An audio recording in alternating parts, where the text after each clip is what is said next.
खबर शामिल करते हैं जिद्दा सऊदी अरब से, जहां पर मुस्लिम लीग नून जिद्दा बाडी की जानिब से उम्रा की सादत के लिए आए हुए साबिक वफाकी वजीर और रहनुमा मुस्लिम लीग नून आबद शेर अली के आज़ाज़ में इशाइया का एहतमाम किया गया, जिसमें पार्टी कारकुनान और अहदेदारान कम्युनिटी की सरकर्दा शख्सियात और कौंसल जनरल खालिद मजीद और सहाफ़ी बरादरी ने शिरकत की। आपको मजीद तफसीलात से आगाह करते चलें कि इशाइया की सदारत चेयरमैन मुस्लिम लीग नून जिद्दा मियां रिजवानुल हक और सदर उमर मसूद पुरी ने की, जबकि सदर मुस्लिम लीग नून शेख सईद मेहमान खास और कौंसल जनरल जिद्दा खालिद मजीद अजाजी मेहमान थे। तकरीब में शुरका ने आबद शेर अली को उमरा की मुबारकबाद दी और उनकी पार्टी खदमात पर तारीफ की, जिस पर आबद शेर अली ने सबका शुक्रिया अदा करते हुए शुरका को पाकिस्तानी मुआशी हालात से आगाह करते हुए बताया कि इस वक्त हमारा मुल्क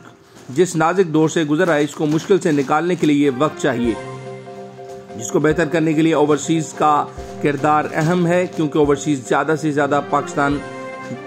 सरमाया बेचते हैं, जिससे माशी हालात बेहतरी की तरफ बढ़ते हैं। पाकिस्तान में जब भी मुश्किल वक्त आया, ओवरसीज पाकिस्तानियों ने हमेशा मुल्क का साथ दिया। उम्मीद है अब भी सब मिलकर मुल्क की माशत की बेहतरी में अपना किरदार अदा करेंगे। तकरीब में पार्टी सरपरस्त आला Masood Ahmed Puri, Noor Ahmed Arai, social media head Saira Shamas समेत अहम दीगर कम्युनिटी अराकीन और पार्टी ज़िम्मेदारान ने भी शिरकत की। नाजरीन, आपको बताते चलें कि ये आपकी बड़ी खबर हम आप तक पहुंचा रहे हैं कि पाकिस्तान मुस्लिम लीग नून जिद्दा बाडी की जानिब से आबद शेर अली के आज़ाद में इशाइया दिया गया, जिसमें तमाम सियासी समाजी शख्सियात ने शिरकत की।